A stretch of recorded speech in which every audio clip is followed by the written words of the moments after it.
Hail Vikings! Tudo bem com vocês? Aqui é Paulo Marçal, estamos começando o 6º episódio da 3ª temporada do Vikingcast. Hoje aqui comigo, George Frey. Boa noite. E roda a vinheta!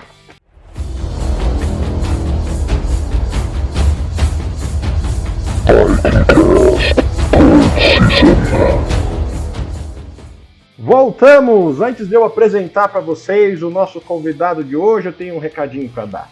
Se você está ouvindo pela primeira vez o nosso podcast, nesta temporada nós temos ele também no YouTube, em vídeos. Então acessa lá, livrosvikings.com.br, toca no símbolo do YouTube, ou se não, acessa youtube.com/livrosvikings.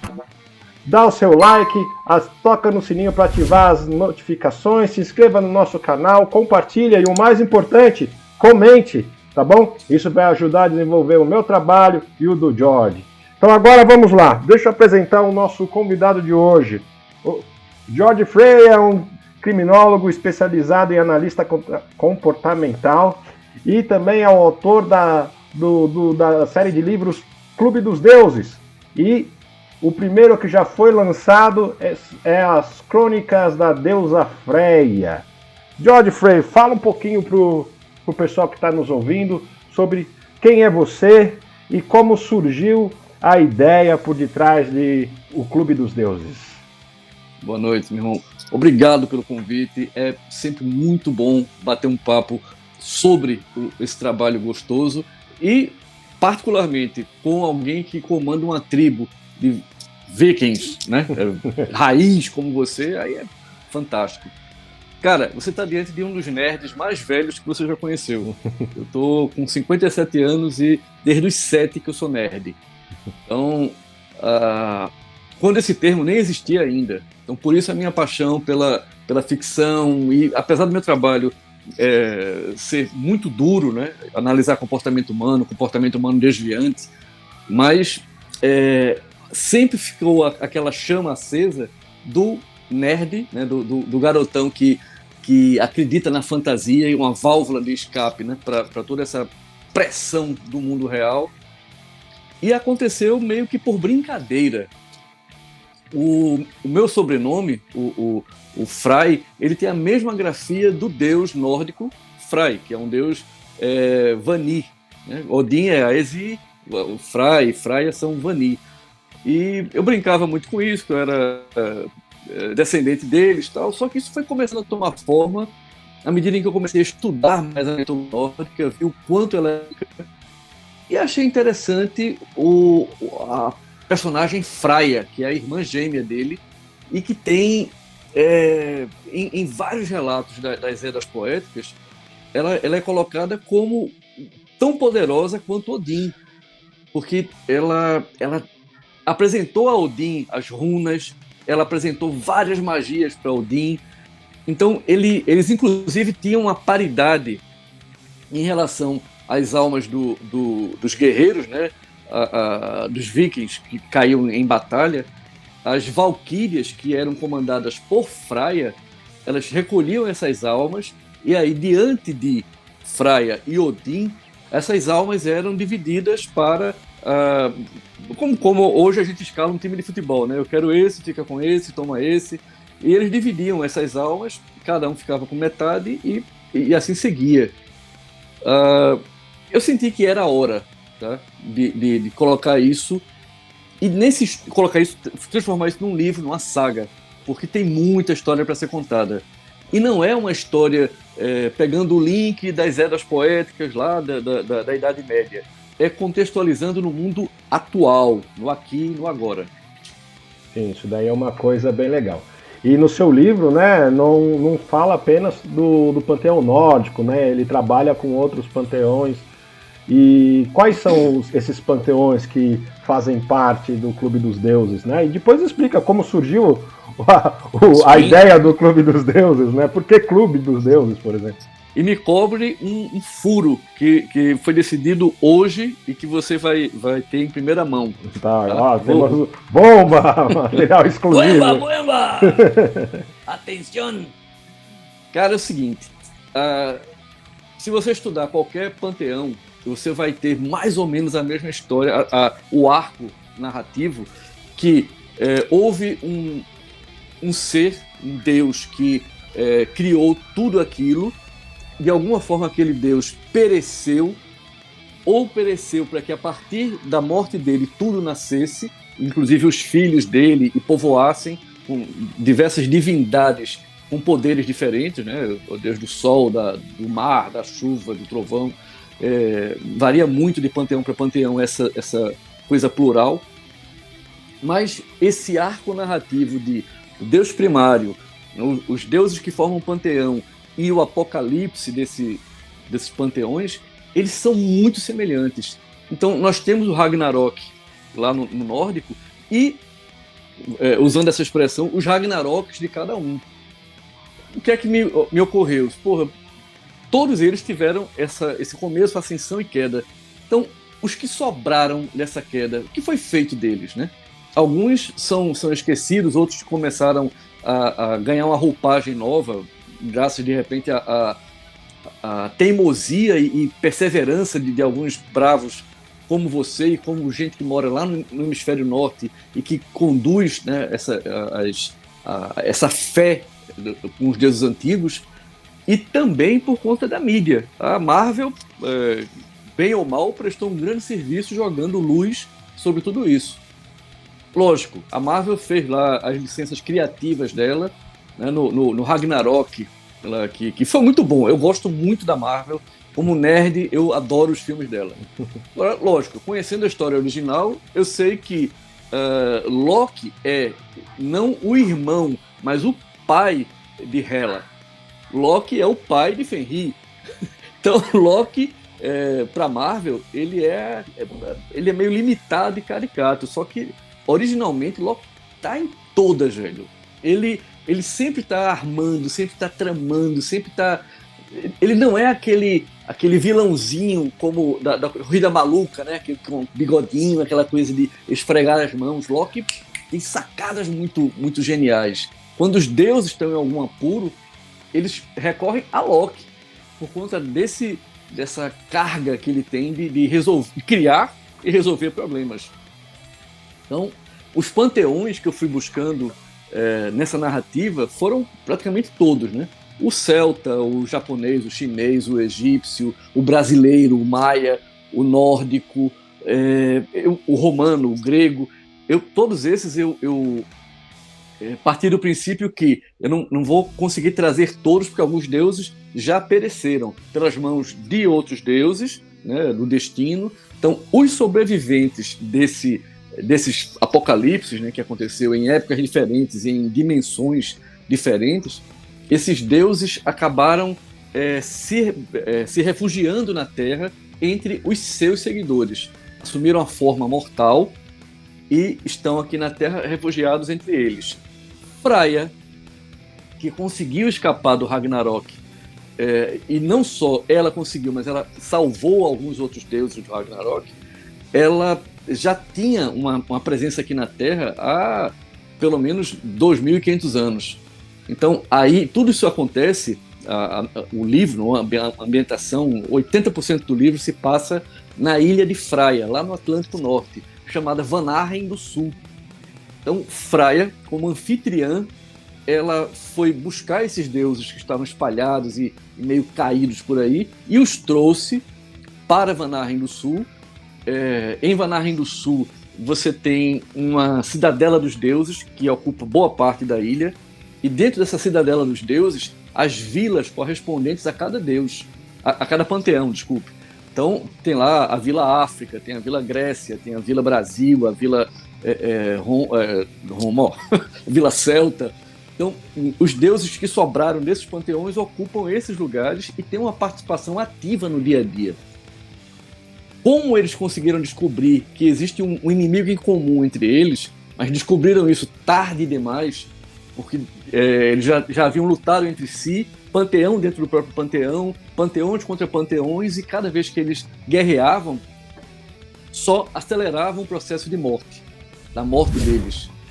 Existe uma fala de Freya no livro que ela diz que deuses morrem, sim, ou morrem pelo fogo, ou pela espada, ou pelo esquecimento. Então, os deuses não são imortais, eles são amortais, porque se não houver nenhum episódio que ceife as vidas deles, eles vão continuar vivendo. Mas é muito gostoso. E aí, só para finalizar essa parte, eu fui buscar toda a experiência como analista do comportamento humano e de comportamentos humanos desviantes e saí recheando os deuses que aparecem nesse primeiro volume dessa saga com esses comportamentos, para que o personagem tenha profundidade. Então, como eles têm que viver quase que como humanos na Terra, na ilha de Vanaheim do Sul, eles têm lá as suas angústias, as suas limitações, como nós temos. Então, esse livro foi escrito ano passado, em 6 meses, essa reclusão que todos nós fomos obrigados. Pô, as ideias começaram a pipocar e nasceu. Nasceram 460 páginas de história. É bem interessante. Eu tive a oportunidade, né, de começar a ler, dar uma folheada, entender um pouco da história, né? Tem essa questão do comportamento e tem guia de viagem, tem fichas, arquivos, né? Imagina aquelas séries do FBI que os caras têm os arquivos de todo mundo. Então tem as pastinhas dos deuses. Assim, tem bastante conteúdo extra, bem interessante, bastante ilustração também que ajuda a enriquecer a obra, né? E isso é bem interessante. Aí dentro dessas pastinhas passa um perfil dos deuses, né? E que você vai acabar conhecendo um pouco mais dentro do livro, entendendo o comportamento, as coisas que eles fazem, né? E essa ideia que o George Fry, né? Agora falar certo agora. Fala como quiser, cara. E ele tem essa experiência que ele tem de análise de comportamento humano, né? Como criminólogo também, né? Então ele deu para agregar bastante valor a essas personagens, enriquecer a história, né? Uma coisa que eu queria saber, né? Conta pro pessoal como que entrou a história dos nórdicos na tua vida, né? Como que a mitologia nórdica chegou? Né? Você disse que quando você era mais novo você já começava a se interessar, seja lá pelo gibizinho daqueles pequenininhos mesmo da Marvel, depois com os filmes, as séries, etc. Mas como que a mitologia nórdica, o panteão nórdico chegou até você, né? O que fez o Fry resolver se apaixonar e imergir nesse meio? Cara, isso aconteceu... Eu escrevi um livro que eu vou lançar esse ano, chamado O Farol de Breslau. Breslau era a cidade da minha família na Alemanha. Eu sou descendente de judeus alemães, e a pesquisa que eu fiz para resgatar a história deles, né, não só a questão da Segunda Guerra Mundial, mas eles são muito organizados e têm arquivos de tudo. Para te dar um exemplo, eu fui lá, o que hoje não é mais Alemanha, porque depois da Segunda Guerra essa fronteira mudou, então passou a ser Polônia. Mas é a mesma cidade, é cortada pelo mesmo rio, o rio que inclusive faz parte da narrativa do livro, né, o rio Oder, onde Freya tem um momento bem importante lá.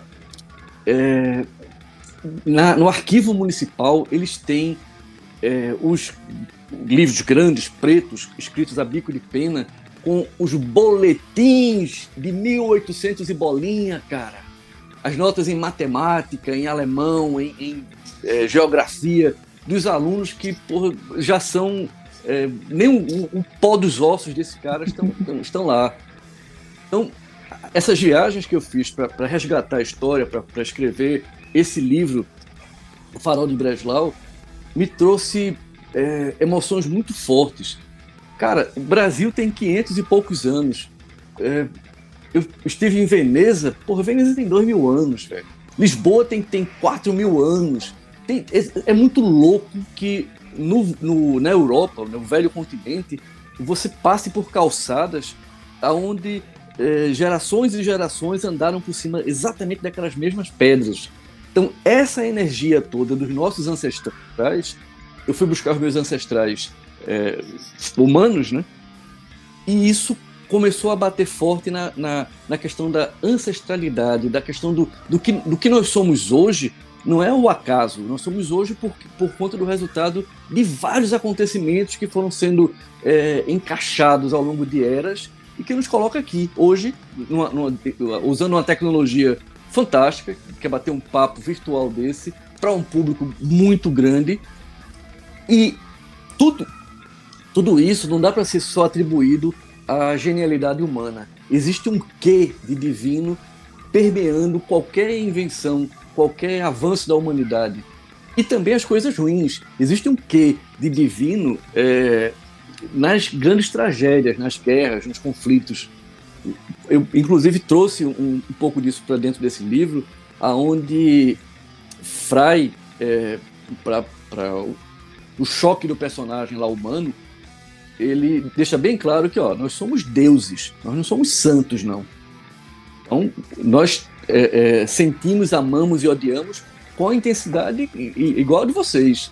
Então, essa coisa da figura do Deus Todo-Poderoso sentado num trono, com cabelo branco, barba branca, e ali só fazendo bem, nenhum panteão tem isso. Se você pegar o panteão grego, porra, Zeus pintava e bordava, velho. Zeus era muito doido. Zeus se transformava em qualquer animal para poder pegar qualquer mulher. Panteão brasileiro, onde Tupã, né, é o deus criador de tudo. Tupã, resumindo, porque eu coloquei só poucos deuses brasileiros, poucos deuses de cada panteão, senão ia ser uma enciclopédia Barça, ao invés de um livro. Jaci e Guaraci são filhos de Tupã, irmãos e marido e mulher também. Então, tem umas misturas muito loucas. Mas fechando e respondendo o que se colocou, a sacada e o desejo e o interesse de buscar esse conhecimento mais sobre o panteão nórdico veio por conta da minha busca pela ancestralidade humana. E eu vi que tem muito a ver, velho. Tudo que nós fazemos hoje está ligado aos nossos ancestrais. E como eu tenho o sangue viking, eu tenho como provar, porque a minha avó paterna, ela era prussiana, de uma região da Rússia, onde muita coisa, onde os vikings estiveram lá também. Eu tenho parte da família que era da Noruega, então tem aí nesse pedaço muito sangue viking. Minha primeira arma branca, uma faca de caça, eu tinha 8 anos quando eu comprei essa faca. Hoje eu tenho machados, eu tenho espadas, eu tenho coisas que sempre fizeram parte da minha vida, e lógico, machados vikings e adagas, né, e facas de combate viking também. Então acho que isso está meio que no DNA da gente. Para quem ama a mitologia nórdica, há essa resposta que os deuses nos dão quando nós buscamos a nossa ancestralidade. Isso é bem interessante. Deu uma viajada agora. Não, faz parte. Né? É o que te motiva, né? A pergunta é justamente sobre isso, né? Uma pergunta que eu comecei a fazer agora na nova temporada, né? Para alguns convidados se você pudesse voltar no tempo dentro da era viking, né? Que fase você gostaria de ter vivido, por exemplo? Cara, eu gostaria de ter vivido exatamente as primeiras incursões deles na Europa, não por conta dos ataques e da selvageria e de toda aquela conquista, mas eu queria poupar a nossa ancestralidade dessa assimilação que foi feita pelo cristianismo.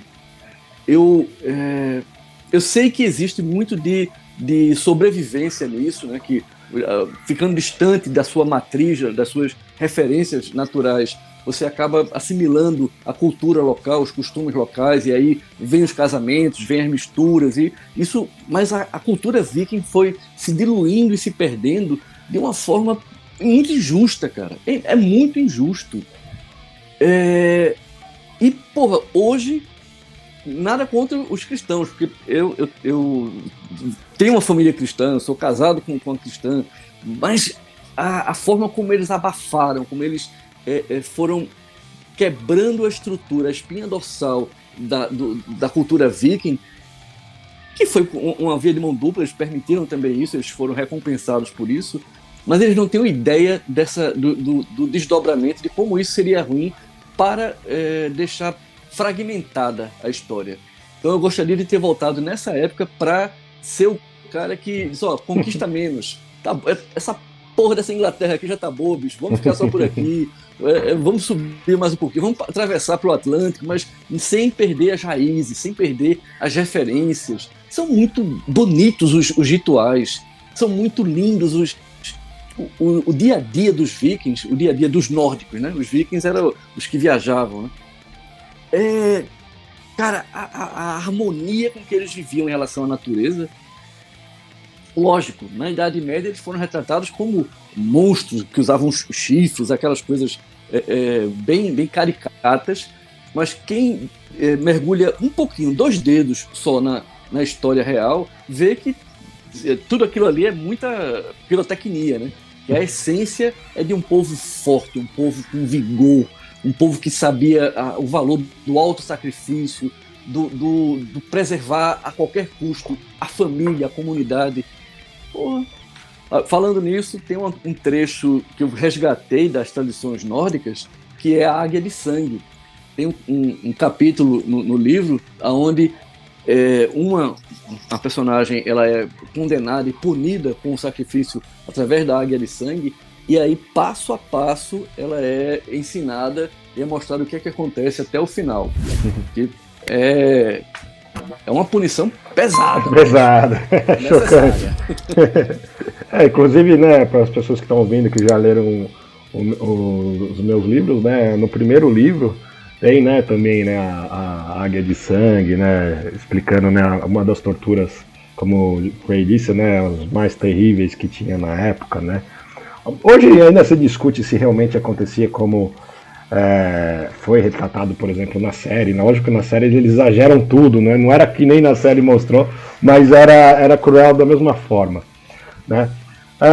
Uma coisa legal que eu conversei previamente, né, com o Fry é justamente essa questão do livro, que tem tipo um itinerário de viagem, né, um guia, né? Assim, eu imagino que parte desse itinerário você também vivenciou, né? Eu acho que Sim. Você, salvo engano, numa outra conversa que nós tivemos, você disse que acho que todos os lugares que tem no livro você passou, né? Ou a maioria deles. Então, a maioria deles, porque Vanahem do Sul, eu tenho até as coordenadas dela, mas ela está na ficção, né? Sim. Mas, porra, eu tenho uma grande esperança, e estou trabalhando para isso, de passar pelo menos um ano lá, velho. Lá, nas terras nórdicas. Sabe quando você pisa naquele lugar e sente que pertence àquilo ali? Eu faço parte disto aqui. É uma energia que vem do solo, que sobe por você, que arrepia, que faz você chorar, porque, porra, isso aqui tem sangue dos meus antepassados aqui nessa terra. Então, são coisas que muitos amigos que têm essa ligação com a África, por exemplo, vão para lá e dizem, porra, é isso, eu tenho uma ancestralidade ligada a isso aqui, ou os gregos, ou os celtas, mas eu acho que é importante que a gente saiba de onde veio, saiba exatamente qual foi o caminho que os nossos ancestrais percorreram, porque nós não somos maçãs que caem por acaso, nós somos parte de uma jornada, e se nós entendermos o valor e a importância dessa jornada, o caminho que nós vamos trilhar e que vamos mostrar para os nossos descendentes vai ser um caminho muito melhor do que essa coisa aleatória, porra louca, sem saber exatamente o que fazer. Eu defendo muito isso, essa busca, não é uma busca insana, desesperada, mas, porra, reserva um tempo do teu dia, da tua semana, para saber de onde é que vieram os teus avós, teus bisavós. Eu sei que dá trabalho e eu sei que existem alguns becos sem saída, mas vale a pena insistir nisso, vale muito a pena. Uma coisa legal, né, assim, que como a gente até falou superficialmente no começo, né, ele trabalhou no livro dele com vários panteões, e eles se relacionam também nesses livros, né? Assim, eu digo, de forma conjugal, mistura de panteão, né? intrigas entre famílias, né? Eu gosto disso. Porque assim, muito mais do que batalhas, né? É mais o lado humano que está envolvido, né? Nessa a humanização dos deuses, vamos dizer assim, né? Nessa obra, né? Conta um pouquinho do enredo, das coisas que acontecem para o pessoal se ambientar no livro. Vamos lá. Os deuses continuam sendo deuses, só que eles sacaram que cada vez que eles usavam os poderes deles, alguma coisa de muito ruim, de muito errado acontecia. E aí, tal deus usou o poder para qualquer que fosse a razão, boa ou má, ele caía doente e ao longo de 7 dias ele definhava até que a sombra dele ia ficando vermelha e ele desaparecia. No começo, os deuses daquele panteão não entendiam o que acontecia, aí começaram a brigar, a lutar entre eles, acusando um ao outro de ter provocado a morte daquele deus, e depois que perceberam que isso era alguma coisa que vinha de fora, começaram a acusar deuses de outros panteões, e aí panteões diferentes lutaram entre si, o panteão chinês lutando contra o celta, o romano contra o nórdico, e perceberam que também não havia vitoriosos de nenhum lado, porque esse mal que eles não conseguiam entender aparecia. Quando Freya ela criou a ilha de Vanaheim do Sul, ela também desenvolveu uns artefatos que são de contenção dos poderes. Então, os deuses continuam sendo deuses, mas na hora em que eles usam esses anéis ou esses braceletes ou esses colares que têm esse poder de conter, de segurar os seus poderes de deuses e deusas, né? Os poderes divinos, eles ficam limitados a agir como humanos.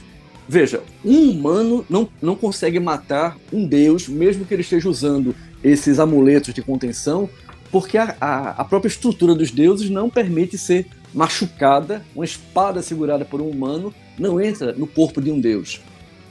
Mas na hora em que um deus tira esse anel de contenção, esse bracelete da contenção, é como se ele deixasse que um sinal chegasse até a danação primal, que é essa entidade que está acabando com eles e provocando um novo desequilíbrio.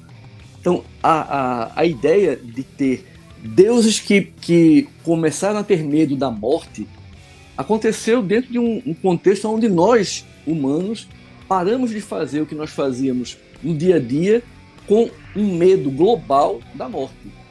Então, eu juro a você, eu só me toquei desse paralelo quando o livro estava pronto. Mas foi exatamente o meio, o ambiente, que esse inconsciente coletivo que empurrou a narrativa para esse lado. Então, o que nós temos hoje dentro desse universo da saga do Clube dos Deuses, deuses que estão em depressão porque não podem mais ser o que eram. E deuses que entenderam que esse é um outro momento, é uma página virada, página em branco que está sendo escrita, e que se adaptaram. Um dos exemplos que eu gosto de usar é da deusa Ísis, maravilhosa, uma viúva, show de bola. Ela não é só linda por fora, é linda por dentro também, e tem um amor incondicional pelos animais. Então ela é a responsável pelos animais que estão em Vanaheim do Sul e animais que são recolhidos ao redor do mundo e trazidos para lá para ficar sob os cuidados dela. Então ela é como se fosse uma veterinária, uma super veterinária. Mas ela não usa os poderes de deusa para esse trabalho diário. Mas esse trabalho diário faz com que ela não tenha grandes problemas mentais como alguns outros deuses têm. É o caso de Thor. Thor tá numa depressão da porra. O cara não consegue mais usar os poderes. Ele tá em luto porque ele perdeu Lady Sif no Ragnarok. E Thor desenvolveu um distúrbio comportamental que é chamado de satiríase, que no equivalente feminino é a ninfomania. Então Thor tem que fazer sexo todo dia, o dia todo, porque ele quer preencher um vazio emocional com o prazer sexual. A satiríase, que é um problema que atinge aos humanos, atingiu também Thor. Só que Thor faz sexo com quem ele tiver por perto. Algumas humanas que ficam atraídas por aquele gigante, né, bonito e musculoso, não sabem onde estão, no que estão entrando, no que estão se envolvendo.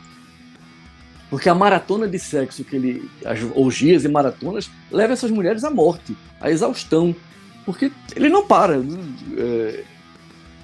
O que nós humanos conseguimos fazer assim, meia hora, 40 minutos, 1 hora no máximo, incluindo aí o cigarrinho e um bate-papo depois, ele passa 12 horas de sexo seguida, 30 horas de sexo. As humanas morrem. E isso é um problema que ele vai tendo que resolver. Por outro lado, você tem um Zeus, um Odin, um Tupã, sem saber o seu lugar naquele contexto novo, porque eles não são mais os deuses poderosos que eram, não querem se relacionar nem com os humanos, nem com os deuses mais novos, eles se sentem desprestigiados, eles são hóspedes na ilha de Freia. Então, os deuses mais antigos sofrem muito por não saber qual papel exercer agora. Isso é o que eu te falei no começo da humanização, né, de colocar conteúdo, profundidade psicológica nos personagens, sejam eles deuses ou semideuses. E tem a questão de Atlântida também, tem um monte de coisas aí que se revelarão. Exatamente. É bom a gente também não entrar muito, né, na história, no contexto, para não dar spoiler para quem ainda não leu, né? É porque falar sobre isso me dá um prazer, né? Ah, sim, é divertido, né? Porque não deixa de ser uma paixão, né? Como se fosse um filho, né? Você trabalhou, desenvolveu, criou, né? Trouxe para fora, né? Tirou do mundo das ideias e trouxe para a realidade. Hoje, né? O Clube dos Deuses está disponível no site da Livros Vikings e nas principais varejistas do mercado, né? E para quem quiser entrar, nacional e internacional, tem no Wish, tem no Amazon, tem nas Casas Bahia, no Carrefour, na Americana, no Submarino, né? Hoje está disponibilizado para quem quiser conhecer, corre lá para aprender. Fry, fala pro pessoal como que eles fazem para, antes de comprar, de repente conhecer um pouco mais sobre o trabalho de vocês, do seu trabalho, na verdade, né? Onde encontrar, como funciona, né? Se encontrar informações, né? Porque eu já até dei o briefing de onde conseguir comprar. Mas aonde você também disponibiliza esses livros? Se você tem site, Facebook, ou o seu pessoal também, para quem quiser saber um pouquinho mais do Fry, da sua profissão, das suas atividades, por favor. Vamos lá, existe um site que é clubedosdeuses.com.br, né? Tudo junto. E aí no site existem dicas e alguns spoilers sobre o livro. A gente detalha algumas histórias e através do site nós vamos começar a fazer concursos junto aos leitores. O concurso cosplay, por exemplo, que você tem aqui hoje na capa do livro, é uma ilustração com os deuses que estão nesse primeiro momento aqui.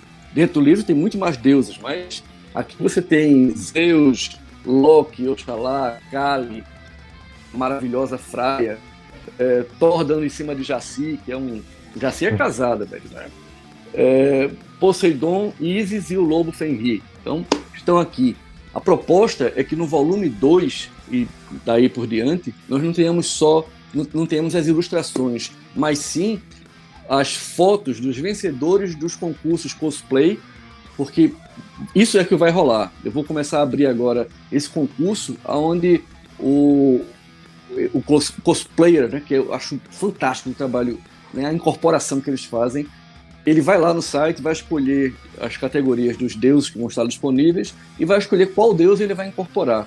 Também através do site vai haver a votação do público. Quem vai escolher quem é o melhor cosplay é o público. E aí, lógico, esse pessoal vai fazer parte das noites de autógrafo, das promoções e tudo mais. Então, a partir daí você encontra isso no próprio site. A gente vai ter o link lá para o canal do YouTube, onde eu tenho alguns vídeos explicando melhor qual é o perfil de cada personagem. E o furo, a novidade que você vai ter aí em primeira mão. A bomba! La bomba! É uma bomba muito buena. Hoje eu fechei uma parceria muito importante para transformar o Clube dos Deuses numa graphic novel. Então, nós fechamos aí até o 4º volume, já de cara, 4 volumes inteiros, com o conteúdo que está no livro. Os livros continuarão a ser publicados, porque eles vão para um nicho de mercado, um público específico. Sim. Mas os e-mails que eu estava recebendo, o feedback que o mercado começou a dar, foi cobrando isso. Porra, isso é história para uma HQ, isso é história para uma graphic novel. Cara, só maluco não vai atender o que o mercado quer, né? Só maluco nada na direção contrária do que o mercado está pedindo. Então, nós começamos a trabalhar hoje na versão HQ, com altíssima qualidade, com um ilustrador que é um cara muito, muito, muito bom, premiado já internacionalmente, e até o final do ano a previsão é essa, que a gente já tem o lançamento da versão do volume 1 do Clube dos Deuses em graphic novel e o Clube dos Deuses 2. E aí você tem a continuação de várias tramas, várias situações que ficaram em aberto no 1 e que vão ser resolvidas no 2. E como é uma saga, ad infinito. E assim que perdure para sempre. Até porque nossa parceria vai perdurar por muito tempo. Vai sim. Se os deuses assim quiserem, a gente segue dessa forma. Isso é legal. Uma coisa bacana, né, que acho que passou batido tanto por mim pelo Fry, né, é que ele tem bastante conteúdo extra assim, para as pessoas acessarem. Tem loja, tem para você comprar amuletos, para você comprar tickets. Conta um pouquinho dessa parte também. Isso está sendo finalizado, e aí um exemplo que as pessoas já estão cobrando. Em Vanaheim do Sul, Freya premia os seus filhos, os seus preferidos, não só filhos, mas os mais queridos dela, com uma moeda mágica. Essa moeda tem 2 faces, como toda moeda, claro, idiota. Mas numa face você tem lá a bênção da juventude. E aí Freya dá essa moeda para você coloca essa face sobre a mão e invoca essa bênção, uma oração que está lá no livro, e aí você passa a ter o seu corpo para sempre, o seu corpo com metade da sua idade real. Um cara com 40 anos vai ter um corpo, ele vai passar a ter um corpo de 20, mas a experiência dos 40, quando ele chegar aos 50 vai ter um corpo de 25 e assim por diante. Isso para as mulheres, não tem Ivo Pitangui que chegue perto disso, né? Não tem colágeno que chegue perto disso. A outra face da moeda, ela tem a inscrição do Banco da Saudade.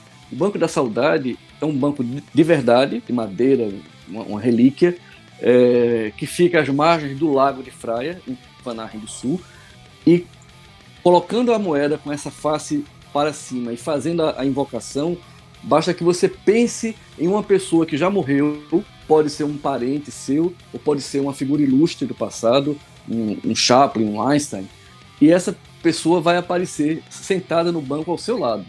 Então você entrega a moeda para ela e durante 1 hora você pode conversar, você pode abraçar, você pode se relacionar com essa pessoa, e à medida que o tempo vai se esgotando, essa hora vai chegando ao fim, tanto a moeda que está na mão dessa pessoa que você convocou, quanto ela desaparecem. Então a magia está presente em um nível que Freya consegue premiar os humanos com isso e ao mesmo tempo não chamar a atenção da danação primal para os habitantes de Vanaheim do Sul. Mas foi muito boa a sua lembrança. E essa moeda, junto com outros amuletos, vai estar disponível logo lá no site clubedosdeuses.com.br. Isso é bem legal. Fry, a gente está chegando aí a quase 1 hora de podcast. Já? A gente vai conversando, parece que passou 10 minutos, né? Pois tem algum assunto que você acha importante nós falarmos que a gente ainda não falou? Vamos lá. Tem algumas coisas que eu coloquei no livro, porque você só vende aquilo que compra. Então, as minhas crenças pessoais estão lá. Como, por exemplo, em Vanaheim do Sul, não importa a sua cor, não importa a sua opção sexual, não importa nada disso. Importa o seu caráter. Se você é uma pessoa boa ou se você é uma pessoa má, isso está definido não por outra coisa, a não ser pelo caráter e atitudes. Não importa mesmo, e aí existem punições muito severas para quem ignora essa lei básica entre os deuses e humanos, lá em Vanaheim do Sul, que não existem esses nichos, esses guetos, todos fazem parte de forma igual, a meritocracia toma conta de tudo.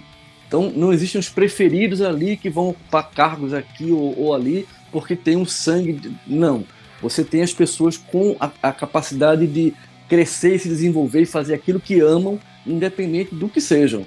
Então tem uma das personagens, que é uma cega chamada Cecília, ela é um gênio no xadrez, joga xadrez de uma forma fabulosa, dá uma surra no personagem que é o humano que está visitando a ilha, e o cara é bom no xadrez e ainda assim ela destroça ele. Eu sou um enxadrista que começou a aprender a jogar aos 7 anos, então isso é uma crença pessoal minha, que o xadrez melhora a vida de qualquer pessoa. Você exercita áreas do seu cérebro, você acende neurônios e promove sinapses que você nem imaginava que poderia acontecer por conta do xadrez. Então, esse tipo de coisa está presente no livro. Isso é uma coisa bem legal, né? Essa visualização, né, do autor dentro do livro. Né? Vou pegar um exemplo, né, para quem leu meus livros, né, o primeiro livro é uma super autobiografia, né? É justo. É uma transformação assim, de um alter ego, vamos dizer assim, né? É lógico, assim, muito do que a minha personagem vivencia, né, são as coisas que eu vivenciei. Lógico, de uma maneira muito mais fantástica e interessante do que a minha, né?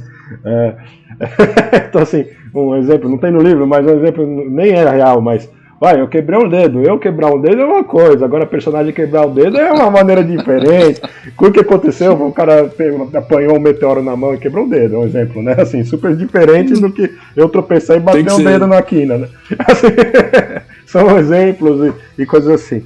Mas isso enriquece bastante as obras, né? E ajuda, principalmente num primeiro livro, né, de romance, né? Tanto o Fry quanto eu, nós já escrevemos livros técnicos, científicos, acadêmicos. É outro tipo de livro. Outra pegada. É outro tipo de conteúdo.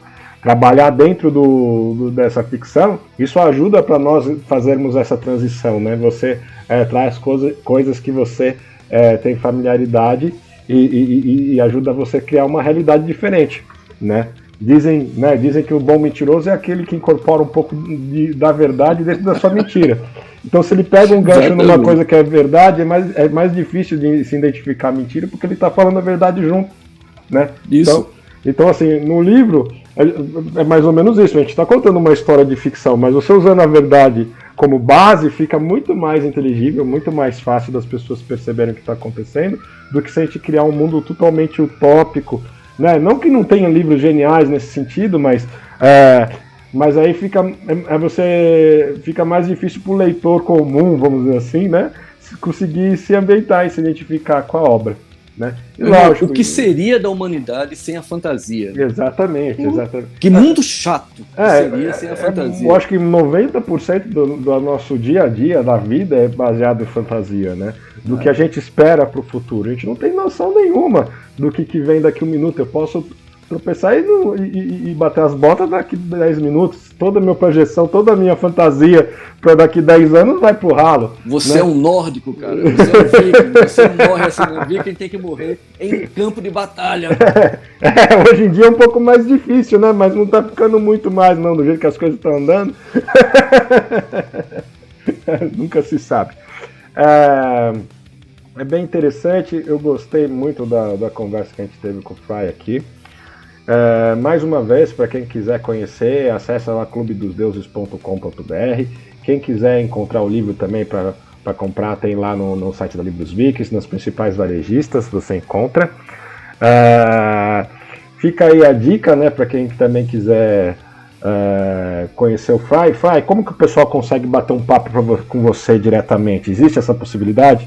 Existe, claro. Pode mandar um e-mail para mim. Meu nome, que é o Georg, né, George, sem o último O é um G mudo, frey, frey, @gmail.com. Manda, chega. Eu posso não conseguir responder na mesma hora que chega, porque o volume é grande, mas palavra de nórdico, eu responderei. Então tá Cara, bom. muito obrigado. É o que você disse, quando a gente está conversando uma coisa gostosa, que a gente ama e se envolve, o tempo passa voando. Então, foi uma honra. Muito, muito obrigado mesmo. A honra é minha de ter recebido você e a gente ter feito esse bate-papo. Eu não queria encerrar antes de falar, você também tem outros livros, né? Você quer falar desses livros pro pessoal? Sim. Vamos lá. Existe, como o tempo é curto, eu falo de um deles que é o que já está assim. Não é a sequência do Clube dos Deuses, tá? Porque essa sequência e o que vai virar graphic novel segue um caminho.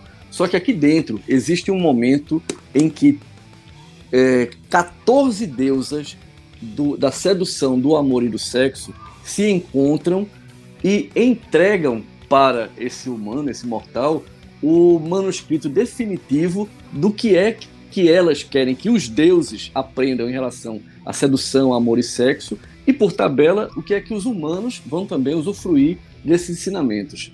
Aí alguém disse, mas já tem o Kama Sutra. O Kama Sutra foi soprado no ouvido humano pela deusa Parvati, e a deusa Parvati é uma das 14 que está aqui dentro, e esse livro que foi escrito, ele vai estar logo disponível aí, com tópicos bem específicos sobre como seduzir, como fazer um sexo melhor, como criar uma relação não só baseada na carne, mas o entrelaçamento de corpos e almas. 14 deusas passando esses ensinamentos, é um material muito rico e que dá, sem trocadilhos, muito prazer em escrever. Então, logo teremos aí. Então tá ótimo. Eu agradeço por ter podido participar, pelo tempo que você disponibilizou. Espero que quem tenha ouvido tenha gostado também. E até a próxima, pessoal. Ska!